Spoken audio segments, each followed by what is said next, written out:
Hello guys, welcome back to Sanjeet biological world once again. तो आज हम लोग पढ़ने जा रहे हैं इसमें हाइजीन मेंटेनेंस, यानी कि हाइजीन को कैसे मेंटेन करें, और दूसरा हम लोग इम्यूनिटी पढ़ेंगे।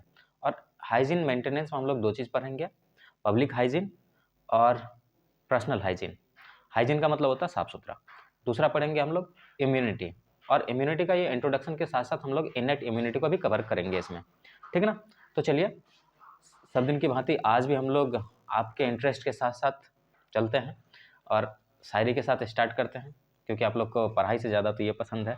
तो चलिए, क्या कहते हैं, ये एक सैड शायरी है। कभी खोलेंगे किताब अपनी मोहब्बत का, कभी खोलेंगे किताब अपनी मोहब्बत का, तुम खुद देख लेना इसमें जख्म कितने हैं, ठीक ना। तो ये बात है।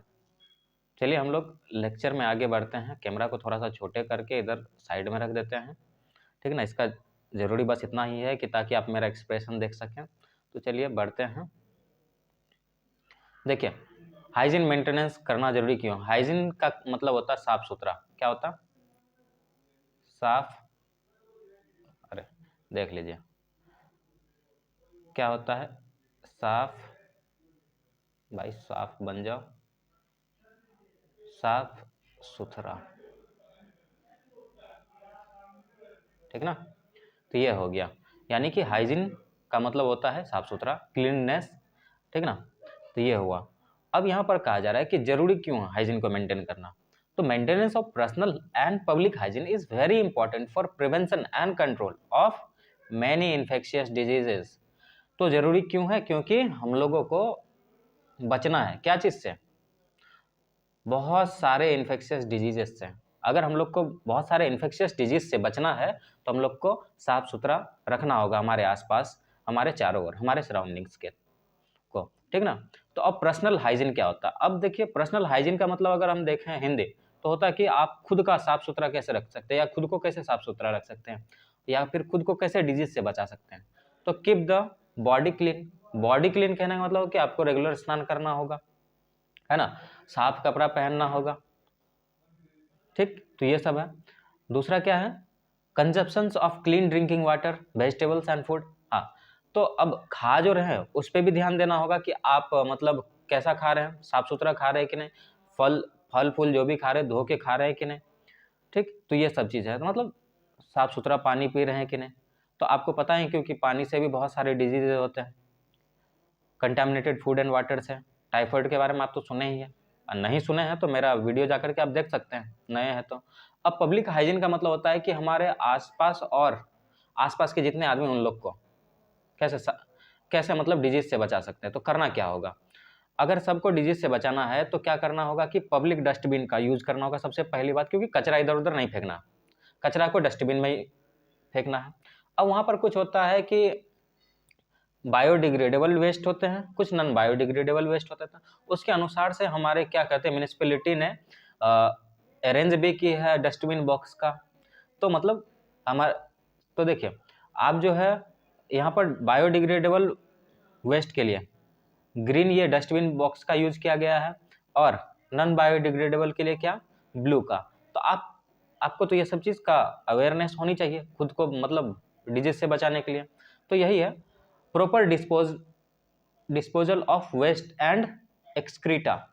तो एक्सक्रीटा का मतलब होता है वेस्ट, वेस्ट कहने का मतलब होता है बॉडी वेस्ट, एक्सक्रीटा का मतलब होता है बॉडी वेस्ट, ठीक ना। तो अब एनिमल एक्सक्रीटा हो या ह्यूमन एक्सक्रीटा हो तो उसको जगह पे डिस्पोज करना चाहिए, या अगर मान लीजिए कि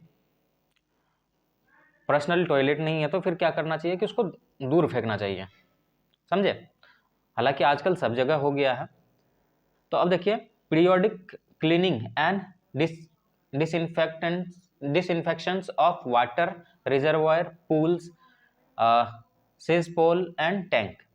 तो अब देख लीजिए, हमारा टैंक वैंक जितना है और स्विमिंग पूल सब जो भी है, इसको समय समय पे हम लोग को क्या करना चाहिए, डिसइंफेक्ट करना चाहिए। कहने का मतलब उसको या तो ब्लीचिंग पाउडर सब डाल देना चाहिए ताकि वो साफ हो जाए, और उसमें जो भी जर्म्स पल रहे हैं या जर्मिनेट हुआ था या बढ़ रहा था वो मर जाएगा, ठीक ना।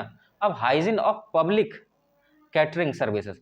अब मान लीजिए आप कैटरिंग सर्विस अगर चला रहे हैं, भंडारा वंडारा, तो उसमें भी मतलब साफ सुथरा मेंटेन करना जरूरी है, क्योंकि आपको पता ही है कि अगर गंदा हाथ या गंदा बर्तन या गंदा चीज रहेगा, कोई भी चीज, गंदा फूड, तो इससे क्या होगा कि दूसरे को डिजीज हो सकता है, फूड पॉइजनिंग हो सकता है, और इसकी वजह से आदमी मर भी सकते हैं, आपको पता ही है।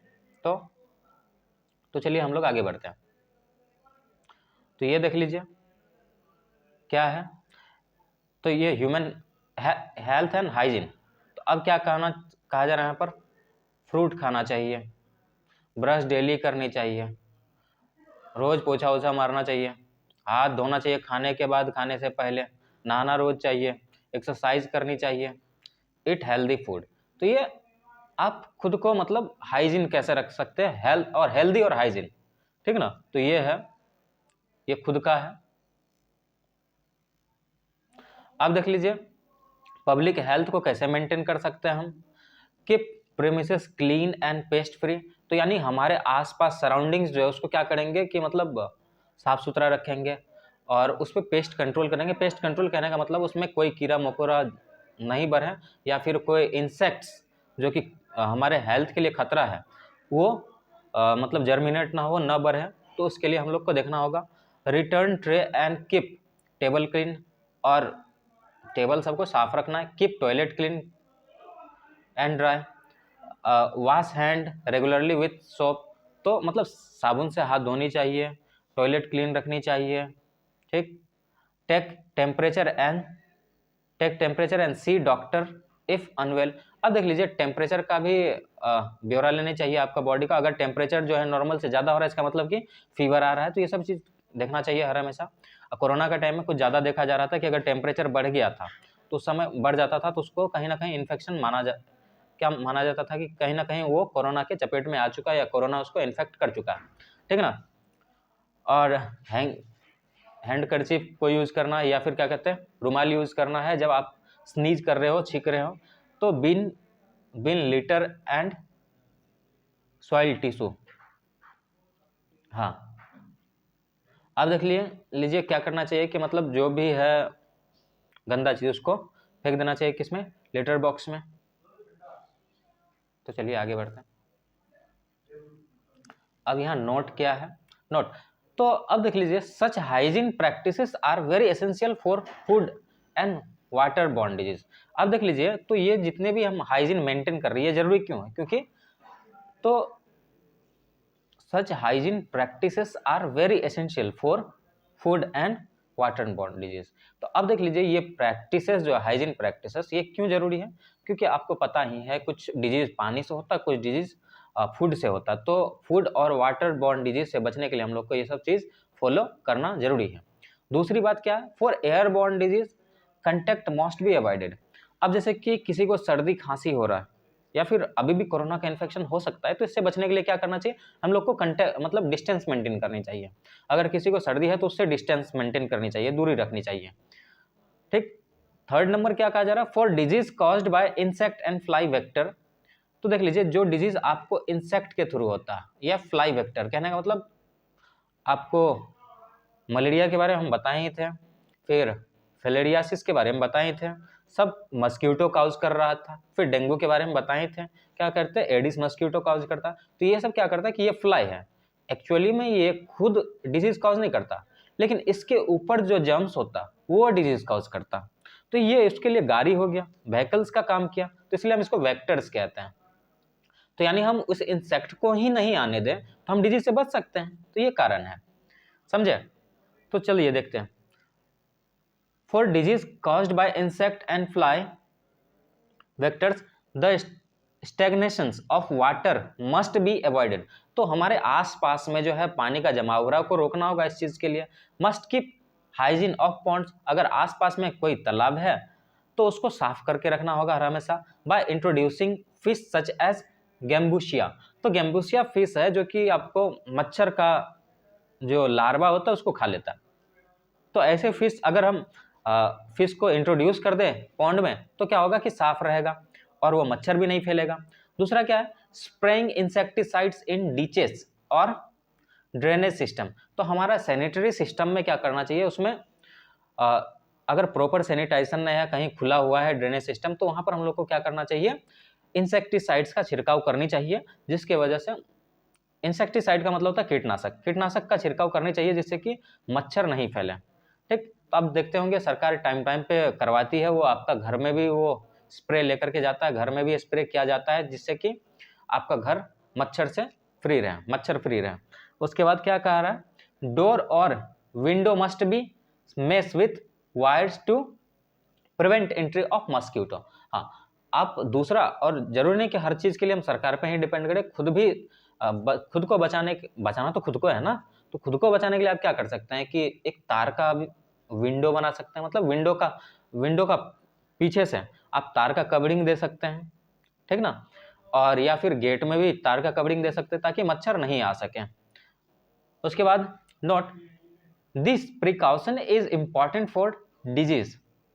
अब ये प्रिकॉशन जो है ये हम लोग 1 2 3, ये 2 3 4 5 नंबर पॉइंट जो पर है, ये किसके लिए जरूरी है, ये जैसे कि आपको चिकनगुनिया होता है या फिर डेंगू होता है, तो इस टाइप का डिजीज के लिए, और मलेरिया भी कह सकते हैं क्योंकि वो भी मच्छर से होता है, इस टाइप का डिजीज से बचने के लिए। Cause by Aedes. अब देखिए चिकनगुनिया और एडिस डेंगू की अगर बात करें तो ये किसके द्वारा होता है, ये आपका एडिस मस्क्यूटो के द्वारा होता है, एडिस मस्क्यूटो के बाइट से होता है। तो नॉर्मली बता तो दिए कि मस्क्यूटो खुद इसको नहीं कॉज करता, लेकिन अपने ऊपर जो पैरासाइट लेके आता है तो उसके वजह से ये होता है। तो चलिए आगे देखते हैं।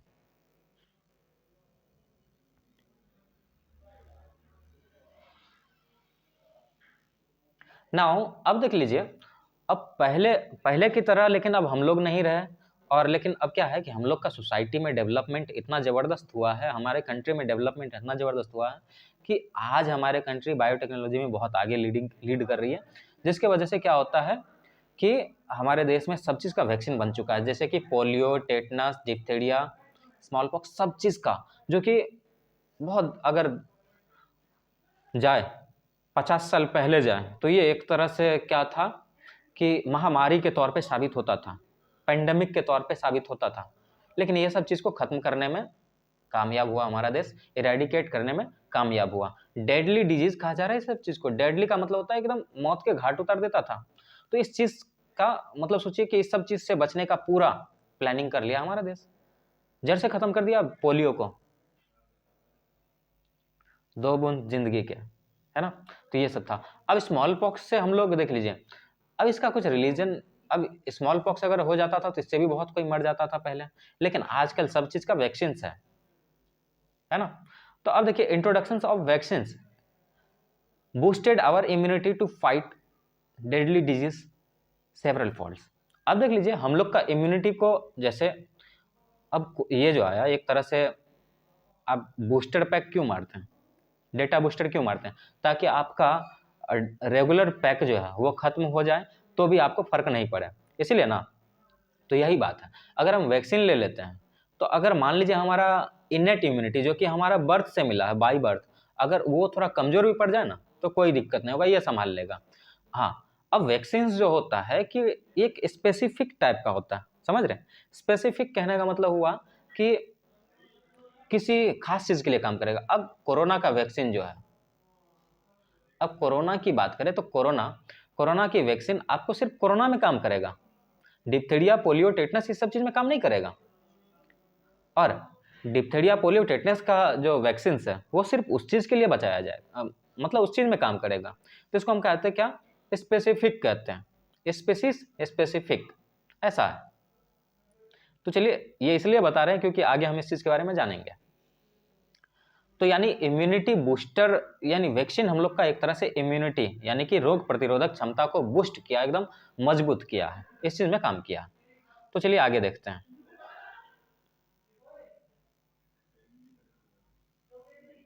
बात करते हैं अब हम इम्यूनिटी। इम्यूनिटी का आपको हिंदी वर्जन बता दें, रोग प्रति, अरे देख लीजिए मेरा हिंदी का राइटिंग भी जबरदस्त का है, इस पे टिप्पणी मत कीजिएगा, ठीक ना। रोग प्रतिरोधक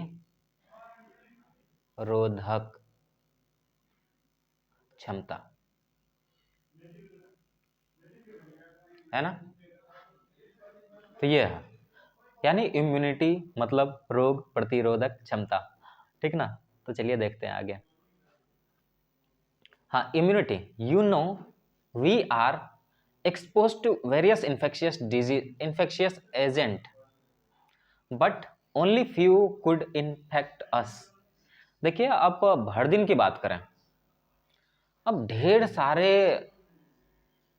वायरस, फंगी या फिर प्रोटोजोन से मिलते हैं भर दिन में, ढेर सारे, ढेर कहने का मतलब ढेर सारे एजेंट से मिलते हैं, लेकिन कुछ कुछ ही हम लोग को इन्फेक्ट कर पाता। पता है क्यों? पता है? कमेंट कीजिए अभी नहीं पता तो। Do you know why? Because every host have the innate or acquired ability to counteract this organism. क्योंकि हम सब के शरीर में जो है रोग प्रतिरोधक क्षमता एक बाय बर्थ आया हुआ है, और एक ये है कि हम लोग इन्वायरमेंट से गेन किए हैं क्षमता को, समझे। तो ये सब चीज पहले से आया हुआ, इसीलिए हम लोग को कोई भी मतलब कुछ कुछ चीज ही इन्फेक्ट कर पाता है। आया समझ में? Such ability is termed as immunity. तो इसी क्षमता को जो हम लोग को डिजीज से बचाता है, ठीक ना, तो इस चीज को हम लोग कहते हैं इम्यूनिटी पावर या इम्यूनिटी कहते हैं, रोग प्रतिरोधक क्षमता। कैन बी, अब इम्यूनिटी को डिफाइन करने के लिए अगर पूछे तो आपसे पूछे कि डिफाइन कीजिए इम्यूनिटी को, आप कैसे करेंगे? तो immunity can be defined as the ability to fight the infectious pathogen agent by host body is called immunity. अब किसी भी इन्फेक्शियस एजेंट के प्रति हमारे शरीर जो लड़ती है, हमारा शरीर जो लड़ती है और हम लोग को बचाता है उससे, तो उसको हम लोग क्या कहते हैं? इम्यूनिटी कहते हैं, यानी रोग प्रतिरोधक क्षमता। बुझे? ये रही, देख लीजिए, ये ढाल के जैसे इम्यूनिटी काम करता है। ये इम्यूनिटी है, ये हम लोग हैं, ये हम लोग हुए, और ये हम लोग का ढाल। तो यानी इम्यूनिटी पहले आता है। कोई भी इन्फेक्शियस एजेंट आया तो इम्यूनिटी बोलता कहाँ कहाँ कोई ऑर्गन को इन्फेक्ट करना है, उससे पहले हमसे मिलो, ठीक ना। पहले यानी ऑर्गन को इन्फेक्ट करने के लिए या कोई भी चीज़ को इन्फेक्ट करने के लिए मेरे ऊपर से गुजरना होगा, ठीक ना। तो ये बात होता है। देख रहे हैं, ये सब इन्फेक्शियस एजेंट है, आ रहा है लेकिन इस ढाल से टकरा रहा है, और ये ह्यूमन इधर पीछे सेफ है। तो ये बात है भाई, इसी चीज़ का काम करता है इम्यूनिटी। अब इम्यूनिटी के अगर देखने जाए टाइप, तो दो टाइप के इम्यूनिटी होते हैं। एक इनेट इम्यूनिटी होते हैं, एक एक्वायर्ड होते हैं। इनेट का मतलब होता है जो कि भगवान ने हमको दिया है, पहले से दिया है, बाई बर्थ दिया है, ठीक ना। जब से इस दुनिया में हमने कदम रखा है, अब कदम रखें या बॉडी रखें, ठीक ना, तब से जो हम लोग का बॉडी में मतलब हर एक रोग से लड़ने की क्षमता है, तो उसको हम लोग कहते हैं इनेट इम्यूनिटी। और बाद में जो हम लोग का बॉडी एक्वायर करता है कुछ चीज से लड़ने के लिए, उसको कहते हैं हम एक्वायर्ड इम्यूनिटी। आया समझ में? अब इनेट इम्यूनिटी की अगर बात करें तो क्या क्या करता है? Offers the following barriers. अब इनेट इम्यूनिटी कहता है किसको? इन्फेक्टेंट को, ठीक ना। इन्फेक्टेंट को बोलता है कि भाई अगर तुमको ह्यूमन को इन्फेक्शन करना है तो तुमको मेरा सबसे पहला फिजिकल बैरियर को क्रॉस करना होगा। फिजिकल बैरियर में आ जाता हम लोग का स्किन्स आ जाते हैं, नोज के हेयर आ जाते हैं, ठीक ना, ये सब आ जाते हैं, और हम लोग का GIT का म्यूकस आ जाता है, ये सब है। फिजियोलॉजिकल बैरियर में कहता है कि भाई अगर हमको इन्फेक्ट करना है ना, अगर मान लो डिसेंट्री कॉज करना है हमको, एक अमीबा जो है, अमीबा एंट अमीबा हिस्टोलिका क्या करता है? एमोबिक डिसेंट्री कॉज करता है। तो उसको बोलता है अगर तुमको एमोबिक डिसेंट्री कॉज करना है तो सबसे पहले मेरा फिजियोलॉजिकल बैरियर को क्रॉस करना होगा। ऐसे खाना के साथ तो तुम चला गया, लेकिन फिजियोलॉजिकल बैरियर को पास करो तो, क्योंकि वहां पर पहले से बैठा हुआ HCl जैसे आएगा दरक से मार देगा, इसको एसिड में जला के मार देगा। तो ये बात है, समझे। हाँ, अब सेलुलर बैरियर, अब इससे बचा तो सेलुलर बैरियर हमारे ब्लड में, ठीक ना। तो सेलुलर बैरियर हमारे ब्लड में है, वो क्या करता है? जैसे कि आपका लिम्फोसाइट हुआ, मैक्रोफेजेस हो गया, और न्यूट्रोफिल्स हो गया, ये सभी के सभी WBC जो है, तो आपको पता ही होगा, बचपन में पढ़े थे कि आर्मी के जैसे काम करता है। तो ये क्या करता है? बोलता है अगर इन्फेक्ट करना है ना हमसे लड़के दिखाओ, है पावर तो हमसे लड़ो, उसके बाद देखेंगे, उसके बाद इन्फेक्ट अगर हम हार गए तो तुम इन्फेक्शन कर देना, ऐसा होता है। अब साइटोकाइंस का मतलब ये होता है कि हाँ हम लोग का सेल्स, अगर मान लीजिए एक सेल्स को डैमेज हो गया, सेल्स में अगर कुछ डैमेज हुआ, ठीक ना, तो वो सेल क्या करता है, जैसे एक सेल को डैमेज हुआ, वो सेल क्या करता है कि मैसेज भेज देता पड़ोसी सेल को, भाई अब हम कर चले फिदा तुम्हारे हवाले वतन साथियों। तो ये वाला गाना गाते हुए जाता और क्या रिलीज कर देता है, इंटरफेरोन नामक केमिकल रिलीज कर देता है। तो ये आखिरी खत होता है इन्फेक्टेड सेल्स का, और ये आखिरी खत बगल वाले सभी सेल्स को अवेयर कर देता है और बता देता है कि कैसे इससे लड़ना है, हम तो मर जाएंगे लेकिन तुम लोग को इस पूरे शरीर को बचाना है। तो ये इंटरफेरोन जाके जैसे सभी सेल्स से मिलता है, हमारा बॉडी एक्टिवेट हो जाता और सभी डिजीज से लड़ सकता, ये बात है, और बाकी का सेल बच जाता। अब देख लीजिए एक्वायर्ड इम्यूनिटी का कहने का मतलब ये हुआ कि हम दुनिया में आए और जो नहीं है हमारे बॉडी में। फॉर एग्जाम्पल क्या हमारे हम जब जन्म ले रहे थे तो पता था कोरोना आएगा, पता था कि स्मॉल पॉक्स आएगा, पता था कि पोलियो आएगा, पता था डिप्थीरिया आएगा, नहीं ना, तो इसका वैक्सीन लेना पड़ा हम लोग को, या फिर कुछ ऐसे सीख गए, तो इसको कहते हैं एक्वायर्ड। अब फॉर एग्जाम्पल आप जब आए थे तो स्विमिंग सीख के नहीं ना आए थे, यहाँ पर आके सीखे ना हो, तो वैसे ही है हम लोग का बॉडी में, यहाँ आके जब ट्रेन हुआ, वर्ल्ड में आके अगर ट्रेन हुआ तो उसको हम कहते हैं क्या, एक्वायर्ड इम्यूनिटी। अब एक इसमें क्या आ जाता है आपका, दो टाइप के रिस्पॉन्स आते हैं, CMI यानी कि सेल मीडिएटेड इम्यून रिस्पॉन्स आते हैं, और फिर ह्यूमरल रिस्पॉन्स आते हैं। अब इम्यूनिटी यहाँ पर दो टाइप के आपके पाए जाते हैं एक्वायर्ड, कैसे, एक पैसिव इम्यूनिटी है, एक एडेप्टिव इम्यूनिटी है, और इस एडेप्टिव को हम एक्टिव भी कह सकते हैं, तो इसको पढ़ेंगे, लेकिन आज हम सिर्फ इसको पढ़ेंगे क्या, हम तो पढ़ दिए हैं फिर भी आपको दिखा दे रहे हैं।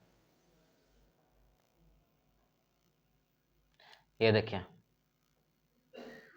देख रहे हैं, ये रहा हम लोग का सेल्स, और ये इन्फेक्शन का इन्फेक्टिव एजेंट, तो पकड़ के एकदम कूट देगा। तो चलिए अब इनेट इम्यूनिटी के बारे में पढ़ते हैं। तो इनेट इम्यूनिटी नॉन स्पेसिफिक है। नॉन स्पेसिफिक मतलब, ये कहने का मतलब अगर बोले नॉन स्पेसिफिक का मतलब कि ये किसी स्पेशलाइज तौर पे काम नहीं करता। ये है जैसे कि क्या कहेंगे, एक मिनट, नॉन स्पेसिफिक का मतलब हुआ ये किसी स्पेशल चीज को नहीं मारता, ये सभी को मारता, नहीं समझे, ये किसी एक चीज को नहीं मारता, जो भी आ जाए सबसे लड़ लेता, ये सत्तू पहलवान है, एकदम खा पी का मोटा जाता है, आओ जिसको लड़ना है हमसे लड़ो, ये बात है। तो यानी इनेट इम्यूनिटी जो बाय बर्थ हमको मिला है वो क्या है, नॉन स्पेसिफिक है, ये सबसे लड़ सकता है, इतना पावर इसमें। और एक्वायर्ड जो है वो किसी एक से लड़ता है, तो ये किसी एक से लड़ने का क्षमता नहीं है, ये अकेले ऑल इन वन है, सबसे लड़ सकता है। Means not specialised for particular antigen. Antigen का मतलब होता है कि फॉरेन पार्टिकल्स जो हमको इन्फेक्ट करे उसको हम एंटीजन कहते हैं। आया समझ में? देखिए, हैंस इट विल किल या inhibit all foreign antigen as much as possible. तो ये इसका क्षमता के अनुसार जितने भी फॉरेन एंटीजन आएगा ये सबको मारेगा, सबको मार देगा, जितना ये क्षमता है, मतलब आखिरी सांस तक लड़ेगा। अब कहा जा रहा है कि innate immunity provides 4 types of barrier to foreign antigen. अब बाहर से आने वाली जो इन्फेक्शियस एजेंट है उसको 4 टाइप का बैरियर ऑफर करता है कि भाई 4 रास्ता क्रॉस कर लिए तो आप इन्फेक्ट कर दो ह्यूमन को। तो वो क्या है, फिजिकल बैरियर है। फिजिकल बैरियर में आपका स्किन आ जाता है, स्किन जो है आपका लार्जेस्ट बैरियर है क्योंकि आपका स्किन हर जगह है, आपको पता ही है, तो ये हर चीज से। और फिर म्यूकस लाइनिंग जो है, respiratory tract, GIT, urinogenital tract, ये सब चीज से बचाता है, ये सब चीज को इन्फेक्शन से बचाता है। अब देख लीजिए फिजियोलॉजिकल बैरियर की बात करें, फिजियोलॉजिकल बैरियर वही बात बोले थे हम, HCl, सलाइवा, टीयर्स। अब टीयर्स जो है हम लोग के बॉडी के अंदर, अब टीयर्स कहाँ, आईज में होता है ना, बॉडी के अंदर है, सॉरी माफ कीजिएगा, टीयर्स कहाँ, हम लोग का आईज के अंदर। तो ये एक एंटी माइक्रोबियल की तरह काम करता है, सलाइवा भी एंटी माइक्रोबियल की तरह काम करता है, और एसिड तो एंटी माइक्रोबियल की तरह काम करवे करता है, आपको पहले से पता है। ये खिचड़ी को भूल जाइएगा, थोड़ा सा खिचड़ी पहले से हम पका के रखे हुए थे। अब सेलुलर बैरियर में क्या आ जाता है, WBC आ जाता है, ल्यूकोसाइट आ जाता है, PNML न्यूट्रोफिल, जिसको हम क्या कहते हैं, पॉलीमॉर्फिक न्यूक्लियर ल्यूकोसाइट, ये है। एन मोनोसाइट, फिर एन के मतलब natural killer cells in blood, ये सब ब्लड में होता है, और मैक्रोफेजेस, ये सब क्या करता है कि भाई आओ खाओ हमसे दुलाएं। फिर अब साइटोकाइंस तो आपको बता ही दिए कि सपोज मान लीजिए एक सेल में आपका इन्फेक्शन हुआ, अब वो सेल को पता है कि हमको मरना ही है, बच नहीं पाएंगे इससे, तो वो क्या करता है कि आपका इंटरफेरॉन रिलीज कर देता है, और ये इंटरफेरॉन क्या करता है कि बगल वाले सेल्स को स्टिमुलेट कर देता है, यानी बताता है कि भाई बच के रहना, हम जिस चीज से मर रहे हैं तुम मत मरना इस चीज से। तो ये सब बात होता है।